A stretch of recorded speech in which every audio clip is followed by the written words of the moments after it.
ఓం శ్రీ గురుభ్యో నమ. ఓం శ్రీ మాత్రే నమ. ఆగస్టు 1వ తారీఖు నుంచి అక్టోబర్ 3వ తారీఖు వరకు కూడా రమారమి 64 రోజుల పాటు రాహు ధనిష్ఠా నక్షత్రంలో కుంభరాశిలో సంచారం చేయటం వల్ల ఎలాంటి ఫలితాలు జరగబోతున్నాయి? ఆగస్టు 1వ తారీఖున రాత్రి 12:44 నుండి రాహు ధనిష్ఠా నక్షత్రంలో కుజ నక్షత్రంలో కుంభరాశిలో సంచారం చేయటం వల్ల ఈ 64 రోజుల పాటు మేషాది ద్వాదశ రాశుల వాళ్ళకి ఎలాంటి ఫలితాలు జరగబోతున్నాయి?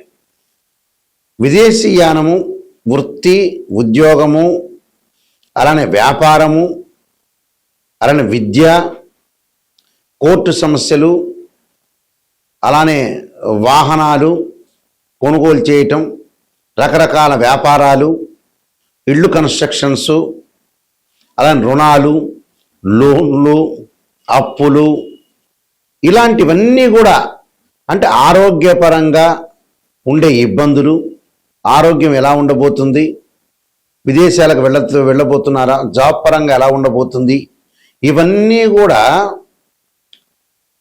కూడా మేషాది ద్వాదశ రాశుల వాళ్ళకి ఏ విధంగా ఉండబోతున్నాయి, రాహు యొక్క బలం వల్ల ఎలాంటి ఫలితాలు జరగబోతున్నాయి, ఇవన్నీ కూడా గోచార రీత్యా చెప్పబడే ఫలితాలు అంటారు. This is the transit system అంటారు.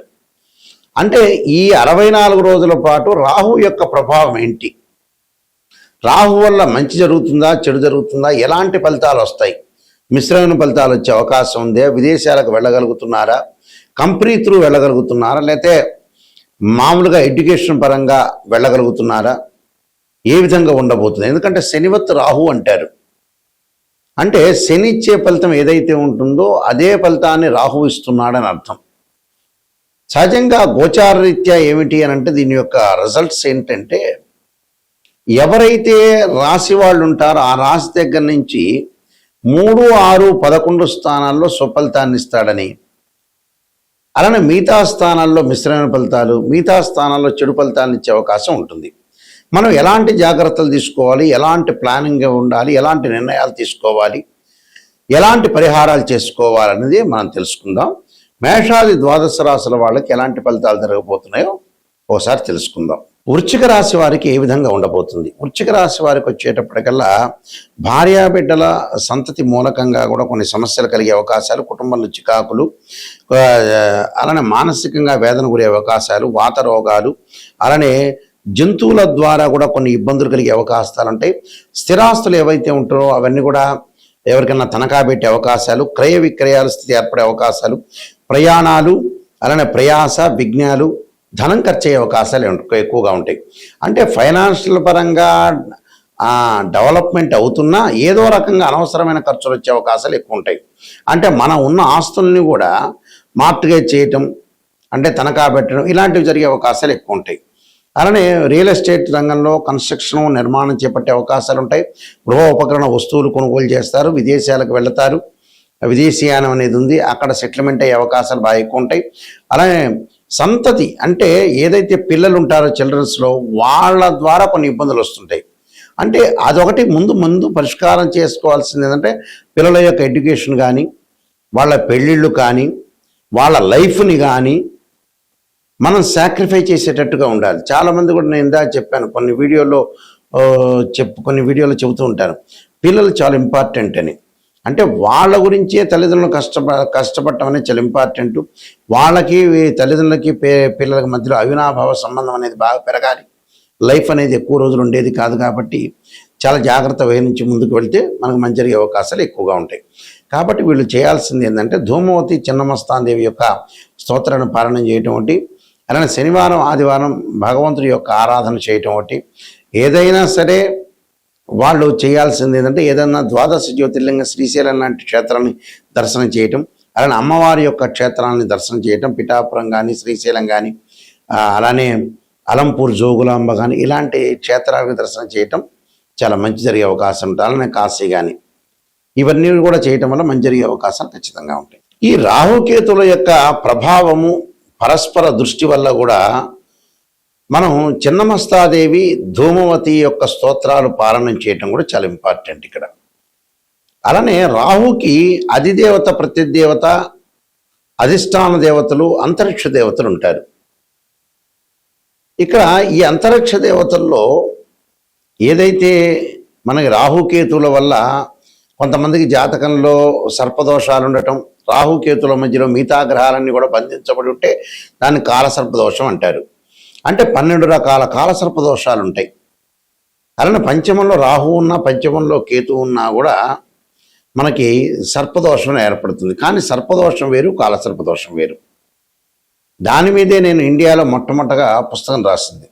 కాలసర్పయోగం అని బుక్ రాశాను, మోహన్ పబ్లికేషన్ రాజమండ్రి వాళ్ళ దగ్గర ఆ పుస్తకం అనేది లభిస్తుంది. తర్వాత నెక్స్ట్ కాలసర్పయోగ చంద్రిక రాశాను నేను. రాహుకేతులు, ఛాయాగ్రహాలు, ఇలాంటి పుస్తకాలు రాజమండ్రిలో కోటకమంలో మోహన్ పబ్లికేషన్ వారి దగ్గర దొరుకుతాయి. మా దగ్గర కూడా లభ్యమవుతాయి. అయితే ఈ కాలసర్ప దోషాల్లో 12 రకాల కాలసర్ప దోషాలు ఉంటాయి. 12 రకాలకి రెమెడీస్ అనేవి కూడా ఉంటాయి. భయపడాల్సిన పని లేదు. అయితే జాతకంలో అసలు సర్పదోషం ఉందా లేదా, కాలసర్పదోషం ఉందా లేదా అనేది నిజంగా తెలుసుకోవాలి. ఈ మధ్యకాలంలో ఏ ప్రాబ్లం వచ్చినా కూడా కాలసర్పదోషం మీద పడేస్తున్నారు. కాలసర్పదోషం కూడా గజకేశ్వర యోగము, చంద్రమానంగళ యోగాలు, రవిబుధాదిత్య యోగాలు, లక్ష్మీ యోగాలు ఉంటే కూడా కాలసర్ప యోగం అనేది తగ్గుతుంది అని అర్థం, తగ్గిపోతుంది అని అర్థం. కొన్ని గ్రహాలు రాహుతో కంజంక్షన్ అయ్యి రాహు కంటే ముందుంటే కూడా ఆ కాలసర్ప యోగ దోషం అనేది విఫలమవుతుంది అని అర్థం. అంటే ఇవన్నీ కూడా తెలుసుకోవాలి. ఉంది అని అనుకుంటే ఎంబటే ఉంది అనేది కాదు, అక్కడ ఉందా లేకపోతే ఏదైనా ఎగ్జంప్షన్ అయిందా అనేది కూడా చూసుకోవాలి. ఇక్కడ రాహు వచ్చేటప్పటికల్లా సర్పదేవతను సుబ్రహ్మణ్య స్వామిని ఆరాధన చేయాలి. అంటే ఎలాంటి మంత్రాలు అంటే తత్పురుషాయుధే మహాసేనాయుధీమే తన్నో షణ్ముఖ ప్రచోదయాత్ అనే మంత్రాన్ని చక్కగా, అలానే నాగరాజాయుధే పృథ్వీధరాయుధీమే తన్నో సర్ప ప్రచోదయాత్ అనే మంత్రాన్ని చక్కగా చదువుకోవటం. అలానే శనివారం కానీ ఆదివారం కానీ 2 జంట సర్పాలను దానం చేయటం. అలానే ఓం నమో అస్తు సర్పేభ్య ఏకే చ పృథ్వీమనో ఏ అంతరిక్షే ద్వితేభ్య సర్పేభ్యో నమః అనే మంత్రాన్ని కూడా, అంటే అంతరిక్షంలో ఉండే సర్పాలకి, భూమి మీద ఉండే సర్పాలకి నమస్కారం చేస్తున్నాను దాని అర్థం. అలాగా ఈ వేదోక్త మంత్రం కూడా చక్కగా వచ్చిన వాళ్ళు చదువుకోవచ్చు, తప్పులేదు. అలా లేక సర్పగాయత్రి మంత్రాలు. అలానే రాహుకి శ్లోకాలు కొన్ని ఉంటాయి. అర్ధకాయం అంటే అర్ధకాయం శ్లోకం ఒకటి ఉంటుంది, అందరికీ కూడా ప్రతి పంచాంగంలో ప్రతి చోట కూడా ఉంటుంది. ఆ శ్లోకాన్ని కూడా మీరు చదువుకోవచ్చు, తప్పులేదు. అలానే ఇక్కడ ప్రతిదీ కూడా మనం మంత్రం ఉచ్చారణతో పాటు చక్కగా నవగ్రహాల యొక్క ప్రదర్శన చేయాలి. ఈ మంత్రం కూడా అంటే అర్ధకాయ మహావీర్యం చంద్రాదిత్య విమర్ధనం సింహకాగర్భ సంభూతం తం రాహుం ప్రణమామ్యం అనే మంత్రాన్ని కూడా చక్కగా చదువుకొని ముందుకెళ్ళిపోవచ్చు. అలానే ఈ చిన్నమస్తాదేవి, ధూమవతి స్తోత్రాలు కూడా మనం పారాయణం చేసుకోవచ్చు చక్కగా. రాహు అధిష్టాన దేవతైన దుర్గా అమ్మవారిని కూడా కాత్యాయనాయుధే కన్యాకుమార్దీమే తన్నో దుర్గి ప్రచోదయాత్ అనే మంత్రాన్ని కూడా చక్కగా చదువుకోవడం మంచిది. ఎప్పుడైనా సరే ఒక ఆస్ట్రాలజర్ని అప్రోచ్ అయినప్పుడు నిజాన్ని తెలుసుకోవడం చాలా ఇంపార్టెంట్. ఇక్కడ చాలామంది కూడా ఏం చేస్తున్నారంటే ఏదో నిజాన్ని తెలుసుకోకుండా మన జాతకాన్ని అప్రోచ్ అయినప్పుడు ఏదో రకంగా ఒక పాజిటివ్గా చెప్పండి అనే వ్యక్తులు కూడా చాలామంది ఉంటారు. ఎక్కువ మంది ఈ ప్రపంచంలో జనాభాలు ఎక్కువగా పాజిటివ్ని ఆలోచన చేస్తారు. ఆ పాజిటివ్ ఆలోచన చేయటం వల్ల ఫెయిల్ అయిపోయారు. పాజిటివ్ ఎంతవరకు ఆలోచన చేయాలో దానికి కూడా ఒక లిమిట్ ఒకటి ఉంటుంది. ఎప్పుడైనా సరే ఒక నెగిటివ్ను మనం పాజిటివ్ చేసుకోవటం ఎలాగా, నిజం తెలుసుకోవటం ఎలాగా. నిజం అనేది నిప్పు లాంటిది, సత్య దూరం అంటారు. అంటే మనం ఎప్పుడు కూడా సత్యానికి దూరంగా ఉండకూడదు, నిజాన్ని తెలుసుకోవాలి. అసత్య ధోరణిలో ఉంటే మనం మోసం చేసుకున్న వ్యక్తులు అవుతాం. అందువల్లే మనిషి ఫెయిల్ కావటానికి ఎక్కడో తెలిస్తే ఎక్కడో కారణం కాదు. భగవంతుడు గ్రహాల కంటే ముందు ఫెయిల్ కావటానికి మనిషి ఏంటంటే అతను ఇన్ టైంలో వర్క్ చేయడు, నిజాన్ని తెలుసుకోలేడు. డబ్బులు దేనికి ఖర్చు పెట్టాలో దానికి ఖర్చు పెట్టకపోవటం కూడా ప్రాబ్లమే. ఇక్కడ మనిషి ఫెయిల్ కావటానికి నిజం చెప్పాలంటే భగవంతుడు సాక్షిగా నిజం చెప్పాలంటే ఫెయిల్ అయ్యేది ఏంటంటే మనిషి యొక్క వ్యక్తిత్వం ఫెయిల్ అవుతుంది. ఒక సైకలాజికల్గా ఎన్నో జాతకాలు మేము పరిశీలన చేసిన తర్వాత, ఎంతో మనుషుల్ని మేము రీసెర్చ్ చేసిన తర్వాత మేము వంశపారంపర్యంగా చెప్పేవాళ్ళం. మేము రీసెర్చ్ చేసిన తర్వాత తెలిసిన మెథడ్ ఏమిటి అంటే, ఒక మనిషికి 1,00,000 రూపాయలు ఉన్నాయంటే ఆ 1,00,000 రూపాయలకి ఒక అబ్బాయి పెళ్లి చేయాలంటే మ్యారేజ్ బ్యూరోలో డబ్బులు అడిగారని మ్యారేజ్ బ్యూరోలో డబ్బులు ఇవ్వలేకపోవటం, అదే 1,00,000 రూపాయలు పెట్టి సెల్ కొనటం, ఒక 10,000 రూపాయలు ఒక డాక్టర్ స్కానింగ్ రాస్తే స్కానింగ్ చేయకపోవటం, ట్యాబ్లెట్లు వాడకపోవటం, అదే 10,000 పెట్టి ఎంజాయ్మెంట్ చేయటం. అంటే వీళ్ళు అసలు సరైన దానికి ఖర్చులు చేయరు. ఎందుకంటే ఇప్పుడు అబ్బాయి పెళ్లి కావాలి, అమ్మాయి పెళ్లి కావాలి, చాలా ఇంపార్టెంట్. ఇక్కడ సంబంధ బాంధవ్యం ఇంపార్టెంట్. ఏది మనకి డబ్బులతోటి మన దగ్గర ఉన్న 10,000 దేనికి ఖర్చు పెట్టాలని తెలిసిన వాడే సూపర్ స్టార్. అంటే మన వాళ్ళు లేట్ చేస్తుంటారు, పెళ్ళిళ్ళప్పుడు లేట్ చేయటమే. 40 ఏళ్ళప్పుడు కూడా కొడుకు పెళ్లి చేయాలంటే ఆలోచన చేసే తల్లిదండ్రులు ఉన్నారు. 35 ఏళ్ళకు కూడా అమ్మాయి పెళ్లి చేయాలంటే డబ్బులు ఎందుకు ఖర్చు అవుతాయని ఆలోచన చేసే వ్యక్తులు ఉన్నారు. డాక్టర్ దగ్గరికి ఎందుకులే వెళ్ళటం అనే వ్యక్తులు చాలామంది ఉన్నారు. అంటే మన వ్యక్తిత్వమనే మనం ఫెయిల్ అవుతుందండి. అంటే నిజంగా అయితే భగవంతుడి మీద ఎక్కువగా పడేస్తున్నాం, కానీ నిజం చెప్పాలంటే మన వ్యక్తిత్వమే ఫెయిల్ అవుతుంది. వ్యక్తిత్వంలోనే అట్టర్ ఫెయిల్ అయ్యారు మనుషులు.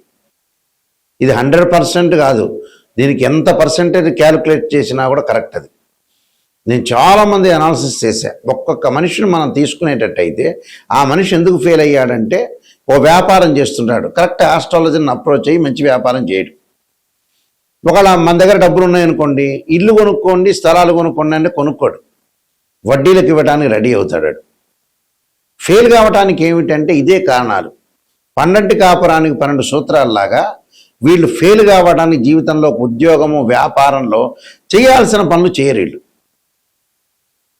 చాలామందిని మేము చూసాం, ఎన్నో కోట్ల రూపాయలు పెట్టుబడులు పెడుతుంటారు, ఎవరికో ఇస్తుంటాడు, తన కూతురు పెళ్లి కూడా చేయలేడు.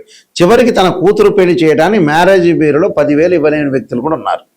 కోట్ల రూపాయలుండి. మనిషి డబ్బును దేనికి ఖర్చు పెట్టాలో తెలిసిన వాడే స్థితప్రజ్ఞుడు అంటారు. అంటే వాస్తవంగా అయితే భగవద్గీతను ఉటంకించా నేను. నిజాన్ని తెలుసుకోవటం చాలా ఇంపార్టెంట్. ఇక్కడ నిజం తెలుసుకోలేకపోతే అబద్ధపు ముసుగులో ఉంటే జీవితం ఎప్పుడైనా ఒకటే. ఎన్నిసార్లు తిరుపతికి వెళ్ళినా, ఎన్నిసార్లు శ్రీశైలానికి వెళ్ళినా, ఎన్నిసార్లు భగవంతుడు కొలిచినా వాడి జీవితం అంతే ఉంటుంది. నిజాన్ని తెలుసుకొని ముందుకు వెళ్ళండి. నిజం అనేది చాలా నిప్పు లాంటిది. అయితే ఈ విషయాలన్నీ కూడా ఒక ఆస్ట్రాలజర్ని అప్రోచ్ అయినప్పుడు నిజాన్ని తెలుసుకోండి. గురువుగారు నిజం చెప్పండి, నేను ఎలాంటి దారి మార్చుకోవాలి, ఎలాంటి రోడ్ మ్యాప్ నాకు కావాలి, నేనేమైనా మిస్టేక్ చేస్తున్నానా, క్లారిటీ ఇవ్వండి అనే పాయింట్ చూసుకోండి. కొంతమంది 40 ఏళ్ళు వచ్చినా కూడా మా దగ్గరికి వచ్చినప్పుడు వాళ్ళు స్పందించట్ల. 42 ఏళ్ళు వచ్చి ఆతృత పడాలి.